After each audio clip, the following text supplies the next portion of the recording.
Welcome to Women in WP, a bi-monthly podcast about women who blog, design, develop, and more in the WordPress community.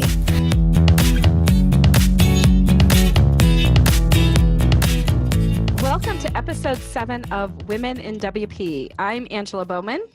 I'm Tracy Epps. And I'm Amy Masson.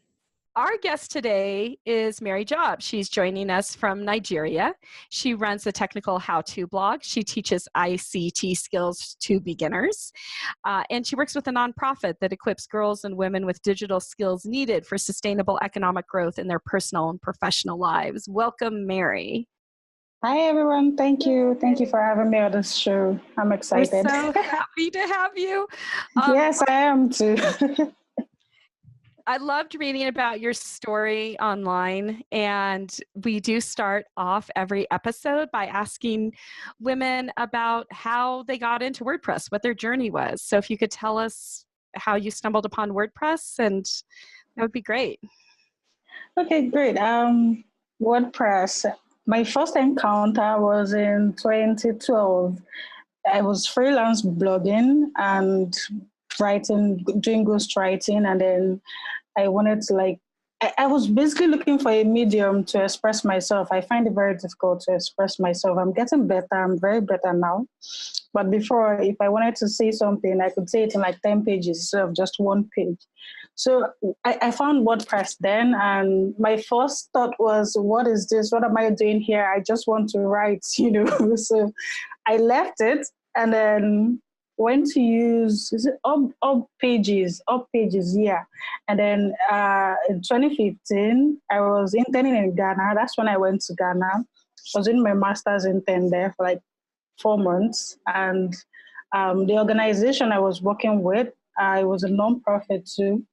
They had this website, and my own so he was telling me one day that, do you know our website is built on WordPress? And I'm like, no way, no, it's so possible. That application is too complicated. And I said, no, it's built on WordPress, And I'm like, okay. By then I had started a blog I started using Blogger, the Google Blogger for my blog. And I don't think I ever got any likes or comments or anything like that. Maybe just a friend. Let me just click like just to inspire her to write more. So he gave me some videos made by Morten Rand Hendrickson. Funny enough, we have a lot in common. We actually both studied philosophy for our bachelors, as I later got to discover. And after watching those videos, I practically flew to my computer and exported my blog from WordPress, from Blogger, and then put it on WordPress, And within 3 months, I think I had like 200 followers. And it's not just the followers. It was the connection, the friendship, the people where I could, I know they would always come online and make a comment. It was like we were friends. We were doing WhatsApp, but now WhatsApp on WordPress.com platform. It was so cool. There was this grandma in the US. There's a friend in Zimbabwe. They are all still friends up till now. And that changed how I saw a lot of things, like, wow, so I could connect with people on here.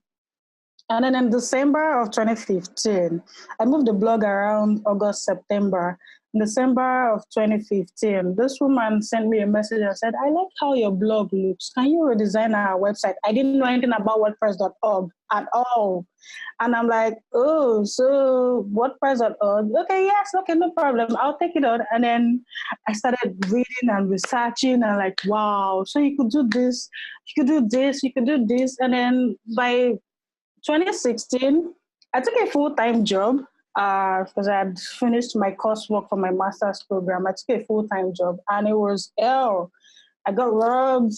It was a bad experience. I was totally down. I lost my computer, my smartphone, and then middle of 2016, I got another job to build a website. I'm like, oh, to tell you the truth, I spent all the money on the site. And then I spent my own money because I didn't know what I was doing. I was just trying to learn, I didn't know which one was the right host or which is the right plugin, whatever. I just, But it made me determined to learn more and learn how to really make it work. So sometimes in 2016 also, I said, okay, fine, there has to be a community somewhere, something that I could be a member of and maybe give back, because I like teaching actually. I believe when you teach people, you actually get better. So maybe if I find people I can teach the tiny that I know or learn from them. And that's how I discovered Make the WordPress.org. And that was like the turning point, because oh, wow. And then when I saw Make, I'm like, okay, I don't know HTML. 2016, I didn't know any HTML or CSS or even JavaScript at all. And I'm like, okay, this is nice. I don't fit in core. I don't fit in plugins. I don't fit in training. Okay, community, I fit in here. And I just went right in, and that's how I joined the WordPress community, the Lagos community, and then became a WordPress deputy, give volunteer my time. We had our first WordCamp in Lagos last year, and etc. But basically, that's my journey into WordPress. Wow, That's is awesome. so amazing. Thank you. And were you involved in organizing that WordCamp? Yes, I was the lead organizer last year. I'm the lead organizer this year. We're having it in 2 months in May. And I'm stepping back a little this year because I want to learn more PHP. So, but over the past 2 years, I've been able to delegate and get other people motivated to take charge. So now I don't worry about the meetups in Lagos. They run it. I still am in charge of the WordCamp. So. And what kind of turnout do you typically have at that WordCamp? So the first one, we had 325.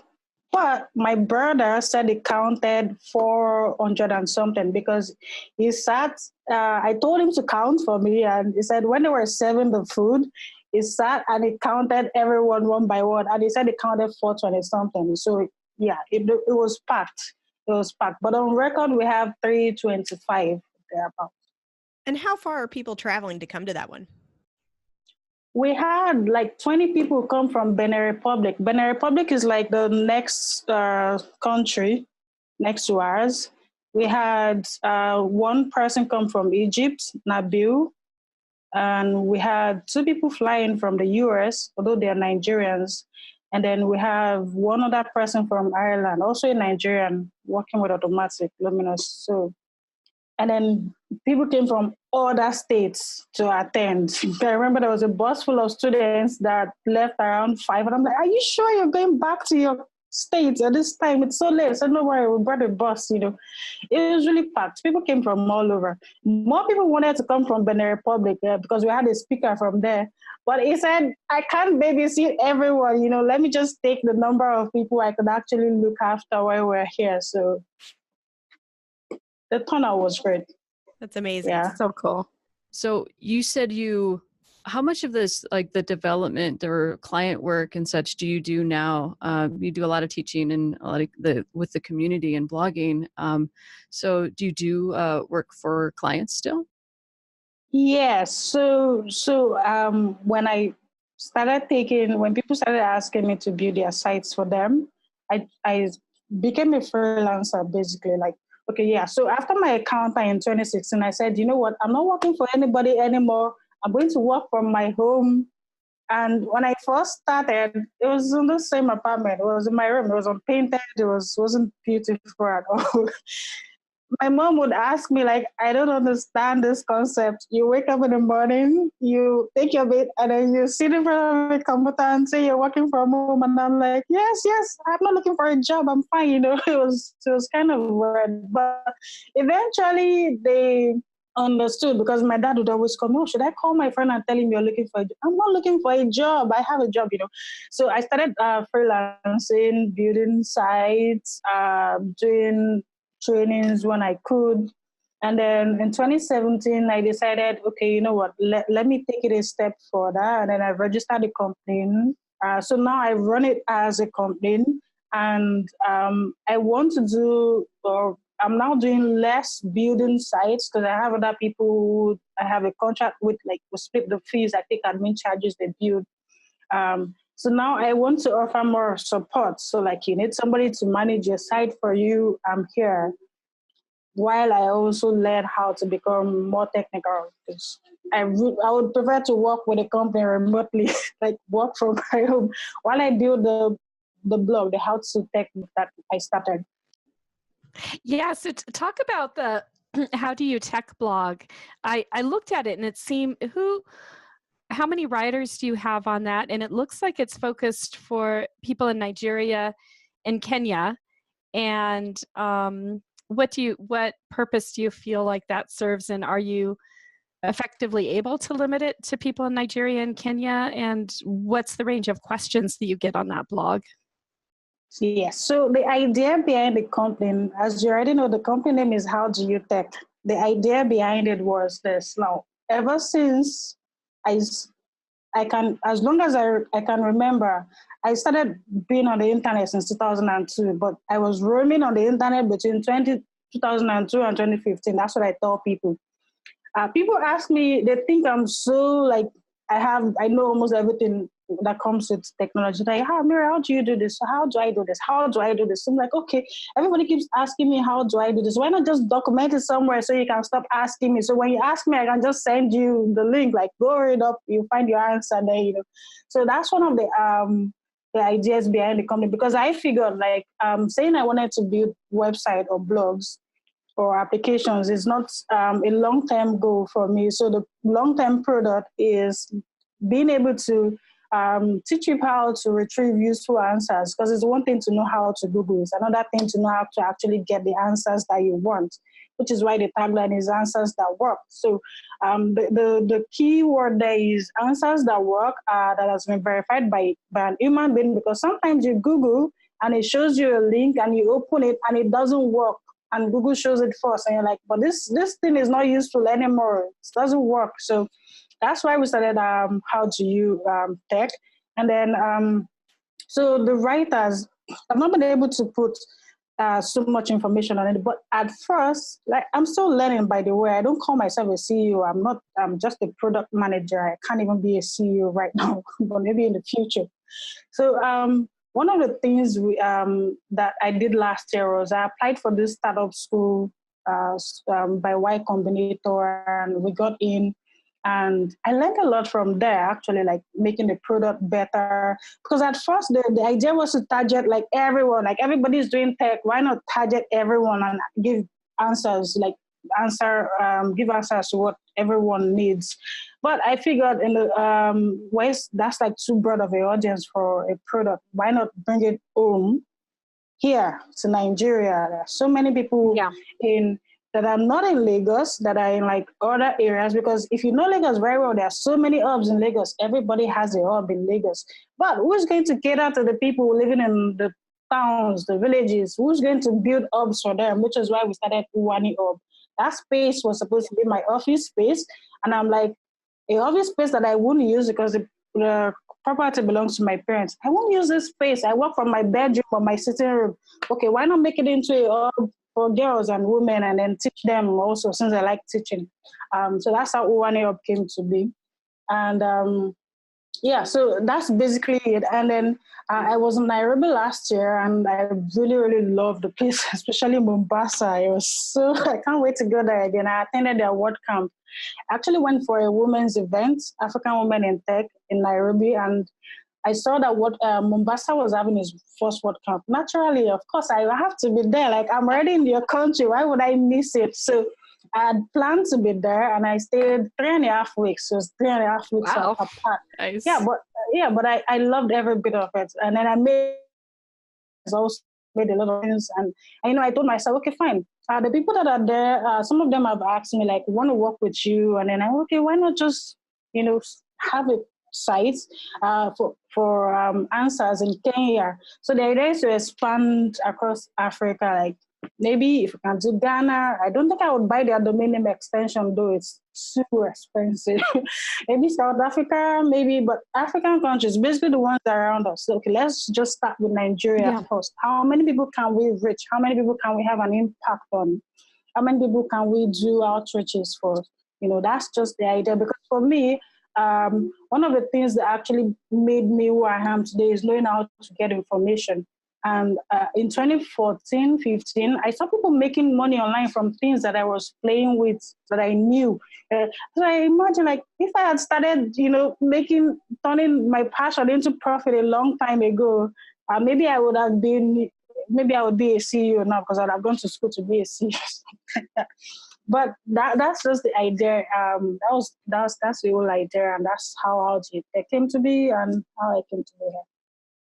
So you teach a lot, and you teach women and girls technical skills. So I've seen a lot of statistics on like the ripple effect of that type of program. Like, what kind of, do you have any stories that you can tell us from that, like success stories through that? Okay, yeah. So one of the things I always tell people when I meet them is that everybody is into tech. It's not just programmers. You don't have to be, because people think that when you say, oh, you're a woman in tech or you're in tech, they think, oh, you're a programmer. In fact, I think some people still believe that I'm a programmer up to now. Well, I am a small programmer, but basically, what I set out to do was try to let everybody know that even if you just send emails or you just use your phone, you just load the recharge card onto your phone, you're doing tech already. That phone, using that phone is you doing tech already. And why not just take it a step further and actually use it to empower yourself? Mm-hmm. So the people who come to my hub, in fact, I had a retired professor one time around, very old man in his 60s. He used to come for the class. So I also didn't try to limit it to just women and girls. Yes, it's a safe space for women and girls, but also open to anyone. Like we had a young boy that could draw.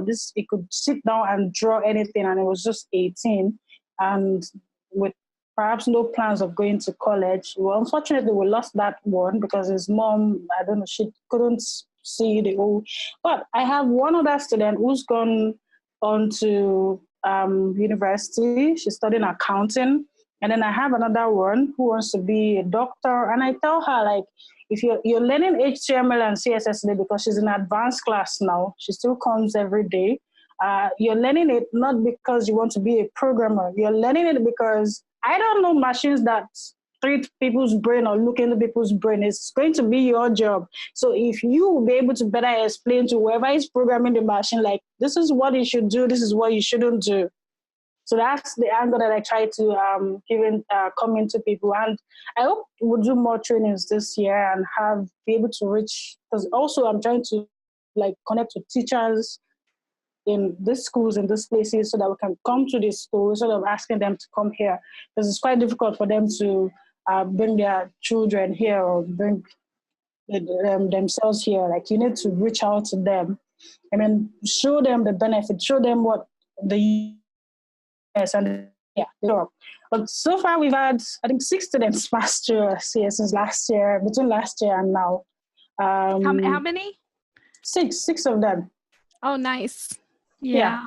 Not much, but yeah, we're starting a little, yeah. So some of them are also in boarding schools. Like one time I had 3 students show up because I went to the church to tell people to bring their kids, but they're in boarding school, so they can only show up when they are not in school, when they're on holidays, which is the summer. So we have another program planned for the summer, and hopefully we get more of them to show up, and then we can impact ICT skills into them. I'd be really interested to know if in these schools in Nigeria, they're doing any kind of tech at all and what the level is. I just don't have very much exposure to other countries and what their technology education looks like. Yeah, so they do computer science. Computer science has always been a subject. Even when I was in school, there's always been a subject. But the question is, the computer science they're doing, it's not up to par. Like, it's just learning. Like, my daughter will tell you, if you ask her what are the parts of a computer, she still mentions a CPU, and I'm like, who uses a CPU these days? But then, of course, I know it's part of a computer, but seriously, who uses a CPU these days? So I would say, like, they do computer science, but not at the level you would expect them to be able to do. Like I said, being able to get information is the key right now, and not just any information, useful information. If you can't get useful information, then you can pass it on. A lot of people don't know how to get useful information. Majorly, we have a lot of consumers, right? And then people are starting to change the narrative. You can't just be consuming, and then not producing. Then it's software or anything. It's a little bit tricky because of the environment. The infrastructure is not supportive. It's just like saying you want to have a server here. What electricity are you going to use to power the server? It doesn't make any sense. You're going to spend so much money trying to do that. So, but hopefully it's changing. It's just very slow, very, very slow, but it's beginning to change because a lot of people now are teaching themselves. So like I don't have to wait for them to teach me in school. Which is why you have a lot of summer programs where they do ICT and digital skills for the kids. But the ones that do in school, my niece came home the other day. She had an assignment to draw a lorry with Corel Draw. And the first question I asked her was, have they taught you how to use Corel Draw? Because you can't tell a kid to go draw something in Corel, even though I don't use Corel Draw. you know? Yeah. And she's like, no, they didn't teach us. They just told us. So I had to download the software and look for videos because I'm like, seriously, who draws a lorry with Corel Draw? It's not where it should be, but I believe it to get there, little by little. Yeah. So I think I told you I spent some time in Ghana, but it was like 10 years ago. And when I was there, oh man, the internet was very slow, very slow. Tell me about it. So what are your challenges in terms of tech with infrastructure? I mean, of course, like right now, your electricity is off. And when you're trying to teach people and do outreach, like, are people primarily using their mobile devices for getting on the internet? Are they using personal computers? When I was in Ghana, we went to the internet cafe. Yeah. So there would be computers there, and people didn't really have personal computers because they didn't have internet in their homes. So where are things standing today in Nigeria and West Africa that way? Yes. So when I first started, when I first came across the internet, it was in a cyber cafe in 2002. And then cyber cafes were everywhere. But I can tell you that now, what you have is hubs. There are no cyber cafes. Nobody goes to the cafe anymore. You can at least try to buy yourself a HP Mini. Almost everybody can afford. Well, not everybody can afford, but a lot of people have personal computers. And then those who can't, they use their smartphones. So you have like some brands of smartphones, Techno, Gioni, that are not so expensive like the iPhone and Nokia and Samsung phones, but they do the work basically. So yeah, but internet connectivity is something else. Right now I have subscription on like 3 lines. The average Nigerian has like 4 mobile lines. When I meet people, they're like, what are you doing with so many lines? I'm like, it's normal. I have about 5 lines here, I'm pretty sure. And I always subscribe to at least 3 because they are not reliable and consistent enough. So when one is not working, I just switch to the other one. Wow. So you have 5 internet providers?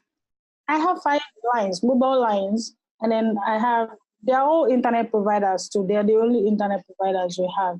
So instead of using the phone for calls, I use it for data. Wow. I have this is my phone. It has 2 SIMs. 2 SIMs. So you can almost swap all out. our phones. Yeah, almost all our phones. No, you don't need to swap. You can just change. Yeah, it's like a click of a button. Yeah, it's almost everybody's phone is a 2 SIM, except an iPhone. Even check people that have iPhones. They have another Nokia small phone in their pocket somewhere. Yes. And in Ghana, I told you the electricity is so much better. I was there in October last year for there was a Women in Tech Summit. They do it every 2 years. Organized by the Web Foundation. It was really interesting. It was like a week long. The power in Ghana is so much better. I wish it was so much better here. It's so much better. It's so much better in Ghana. They have power now. The internet worked well in all the places that I went to. But here, it's still something else. But basically, everybody has access to internet. So a lot of people have internet access into their homes. Well, a lot of people in the towns. In the towns, but the villages is going to be, where do people in the villages go to get their internet, or are they just doing it through their phones? Are they using the internet? That's the question. Yeah. Yeah, the people in the villages are like, and the towns like here, my town, I'm in Ijebu right now. It's in Ogun State, right? I would say, like, they go to the market, what are they going to do with their smartphones? They have smartphones, but Maybe the younger ones would use it. The older ones, like my mom, the first time she got introduced to Facebook, and then she went to buy herself a tablet. So now I tell her, the bigger your device, the more data it's going to take. That's true. Yeah, the more data it's going to take. So, yeah, the people have the internet access is there, but it's about priorities too. Like, is it my priority to buy data? Like, what am I going to? A lot of people use WhatsApp, so yeah, so maybe they would have WhatsApp data plans, so like up to the plan. That makes Yeah, sense. so, Yeah, all of my friends in West Africa are using WhatsApp, and yeah, almost everybody has WhatsApp. yeah. Even my daughter has WhatsApp. She sends me smileys every time. She's sitting right next to me and she's sending me smileys. And she you even know what the smileys mean. You keep sending them. How old's your daughter? She's going to be 9 in June. She was at the kids camp last year. She's going to be there this year too. We had a kids camp last year. And then when we got back home, she was telling me, you don't teach me the things that you do. I'm very bad at teaching children. I'm not patient, And everybody was just looking at me. They could use their computers. I couldn't use mine. I said, okay, don't worry. I'll teach you how to use it so that this year you can actually use your computer. I love it. Well, I wanted to go back to something you said earlier that I found really interesting is that a lot of people don't realize that you don't have to be a programmer to also be in tech. Like you can be in tech and have other jobs.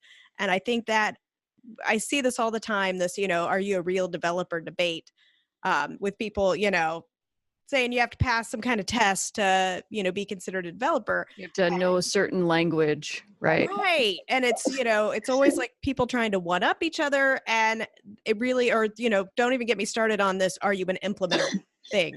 I mean, it just frustrates me so much because we're all doing different tasks and meeting the needs of our clients. So I wondered if you had a take on, how you feel about that debate. So whenever somebody tells me, or whenever somebody tries to make me feel like I'm not a developer, there's this article Josh Pollock wrote about being a WordPress developer. I just copy the link and send it to them. It says there are 4 things. Like if you work with WordPress, you're a developer. I don't care if you customize. It takes a patient person to be able to customize the theme to look exactly like what you bought in the demo. So I don't feel bad when people do it. People do it, of course. They do it a lot. Like, so you're not a developer. Like, yes, I'm not a developer, but at least I get the job done. That's the most important part. So it doesn't make me feel any less of a person. But it would be nice to know some PHP, definitely not JavaScript. Not for now, at least. That language is something else. I don't know where it came from. I've been trying to learn it for a long time. It's not easy. The first time I tried, it drove me crazy after 24 hours. I was telling Zach Gordon some days ago on Twitter, or via Twitter DM. I asked him if it's possible for somebody who doesn't like mathematics to be good at JavaScript. And he laughed. He said, yeah, he believes that, yes, you should definitely. Because I don't like mathematics, so JavaScript feels to me like mathematics, and I'm like, what am I doing here? I have just a technical question, because I do a lot of design and I focus a lot on accessibility and usability and that kind of stuff. How much is like a data plan for your phones there? Okay, so if you have 1,000 naira is about $2.80 or $2 and something cents, and that will get you 1 gig of data. Okay. 1,000 MB, yeah. So the plans that I do on my phone, my mobile phone, I do a 10 gig, which is like 5,000, and that's like 15 USD. Yeah, like 15 USD. 15 US. Yeah. Yeah. But what's the US. average? But the average monthly income isn't that high. Yeah, definitely. The thing is, so it's a little bit funny because the government minimum wage is 18,000 naira, which is about, it's not up to $50. It's not up to $50, yeah, which is very, very well. But basically, if somebody, if a person graduates and tries to get a job, you'll be getting a job. If you get a job of 80,000, then you're really lucky, I would say, because most people usually get a job between 50,000 and 80,000, which is about $200. Yeah, which is between 150 and not up to $300. 150 A and month, right? $200. Yeah, a month. We don't do per hour here, Yeah, except yeah. you're working remotely or you're Right. writing something. So we either do per hour or per week. Almost everybody gets paid per month here. So yeah, and then for people who are very, very good, they could get paid like 400,000, which is very rare. You have to be at a top to get paid 400,000 to 600,000 naira, and that's about $1,000, $1,000 basically. Yeah. So it's when you compare it to people who like work remotely, it's ridiculously low. It's ridiculously low. It's ridiculous.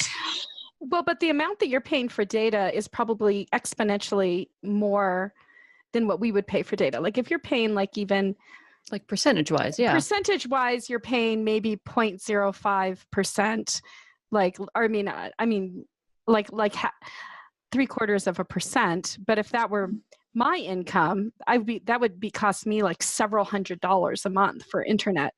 Do you know what I mean? So percentage-wise, do you feel like your internet is kind of a lot of your income? Yes, it is. Not just the internet. Don't forget they have the electricity too. Yeah, right. That's another big cost. Yeah. So it's not just the internet you're paying for. And do you remember I said earlier that the average person has more than one line? If you depend on just one internet data, you can't be working from home and be using just one data. It's not possible. You're setting yourself up for failure because you might have a Facebook Live and the internet will refuse to connect. Even when you have 3 backups, sometimes the 3 of them will decide not to connect at the same time. So basically, in a month, you're spending about $100, $200 on data. Yeah, it's a huge infrastructure issue. You haven't even started on the electricity. Yeah. When I sit down and calculate how much we spend on gas, we call it petrol here, how much we spend on petrol for a whole year, when I calculate it with my mom, because my parents have an hotel, so I'm actually quite lucky in the sense that I don't pay for the petrol because my parents have an hotel and I get the light from them. So, but when we sit to calculate how much they spend on just generator every year, it runs into $9,000 to $10,000, which is ridiculous, very, very ridiculous. That's like all the profit going into buying petrol. Doesn't make any sense. Yeah. Because you still have to pay the employees, you have to do maintenance, you have to feed yourself, pay yourself. How are you able to manage it? It's crazy. Yeah. Yep. Yeah. I mean, those are real challenges and hurdles to overcome, and certainly different parts of Africa coming up in like that tech sector. It's like these are the challenges that we have to face to get that infrastructure in place that other places like India and that are very much involved with the tech sector aren't having to face those same kind of challenges. Yeah, that's why some people move to neighboring countries like Cotonou. They have light in Cotonou, that's Benin Republic. They have power, 24 hours power there. I don't know why we can't get that right here. Ghana, they have power. A lot of people have moved to Ghana over the past couple of years. Togo, they have power. If I could speak French, I would just run away to Togo. It's really beautiful. You'd run away to Togo. Yeah. Bonjour. Bonsoir in the evening. Yes. See, and this is something that like is really useful for me when I'm doing development. And these are things I talk about, but you actually experience. Like this, when I program a website and I put a really, really big video that auto plays right on the front page, like that can cost a lot of money in some countries. Yeah, And I'm some, not. I'm not even going to click play. yeah. Like my WhatsApp, is set to not download any media, Mm-hmm. whether I'm on mobile or Wi-Fi, because your data just runs out fast. And also, I noticed this thing in Nairobi. I bought 20 gig at the airport. It was 20 gig was $20 at the in Nairobi on Airtel. It was $20, so 20 gig. I remember very well. And I stayed 3.5 weeks. I didn't use up to 5 gig. I think they got it right, yeah, because the Airbnb I stayed, when I told them, no, I bought that, they said, no, why did you buy? Why did you? I have this Wi-Fi in the house, and it worked because I was Netflixing anyhow. Wow. It worked, there's Wi-Fi almost anywhere you go. So I think they got that figured out. We don't have that figured out here. If you have 20 gig of data, let me tell you. Okay, let me give you a practical example. If I watch Netflix for 1 hour, like the seasonal films, if I watch Netflix for 1 hour, that's 1 gig. I've monitored it a lot of times. That's 1 gig. So if I watch 10 seasons, I won't even use up to the 10 gig. It will be more than 10 gig if I watch 10 seasons. So You like I can't did. binge watch anything. No, you can't. You can't. I do it when I'm awfully bored and I need inspiration. And then when I notice 10 gig has finished, oh no, you need to get back to work, and then I just get back to work. I know we have to wrap up soon, but I really wanted to bring out I read your WordPress.org profile, and I don't know if you've read it in a while, but at the bottom you have this moral of my story is, and you have WordPress truly is anything you want it to be, and no matter what you want to learn to use, there's no shortcut. You have to take patience to understand it, and Google is your best friend. Yeah. And I really, really loved that. And the thing about having to really take time to learn things, or else you set yourself up for failure. Yeah, because take for instance, if I did that in 2012 when I discovered WordPress, I'll probably have gone further. But because I'm like, oh no, what is this? I don't have time to learn this. I want to just write. I missed 3 years. 3 years on the beauty that WordPress has because I wasn't patient and I wasn't interested in learning. And then in Ghana, my uncle used to do something to me, right? Because the culture that we have here is not one that is driven to share. It's changed. It has changed. But like growing up, like no, don't tell that person. If you tell that person, then you're telling the person your source of income, then the person will just go do it. That attitude, but it's changing, or it has changed. So whenever I ask him about something, he says, why not just Google it? And I'm like, but you know the answer. Why not just tell me? Why make me go Google when you can just tell me? And he's like, no, I'm not going to tell you. You have to go Google it. So I was always angry, but I got used to it, and I saw the moral in that. I saw I saw the point he was trying to make. So now when somebody asks me, in fact, nobody asks me any question without Googling, because the first thing I'm going to, have you Googled it?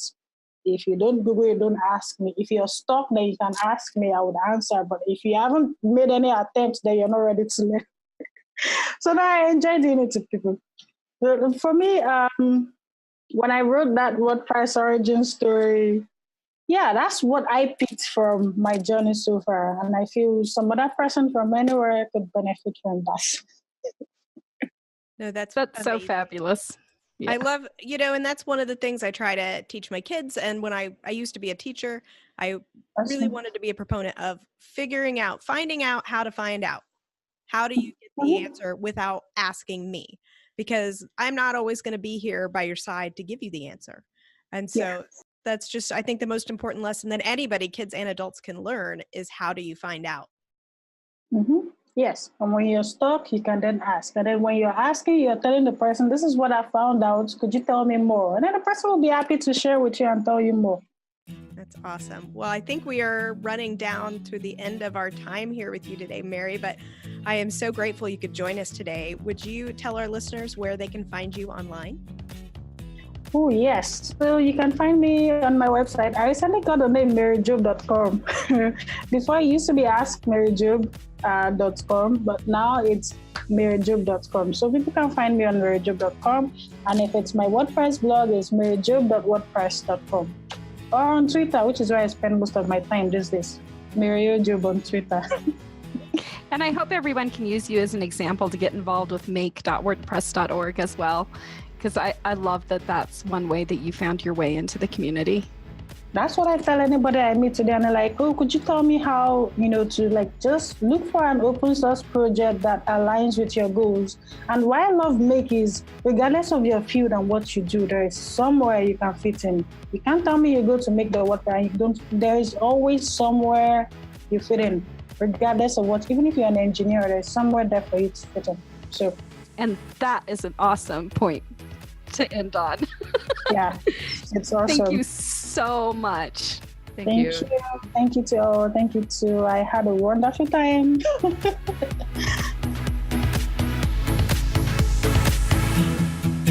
Thanks for listening. Follow us on Instagram, Twitter, or join our Facebook group.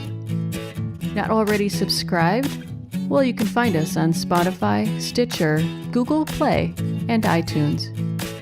Did you know that you could help support the Women in WP podcast?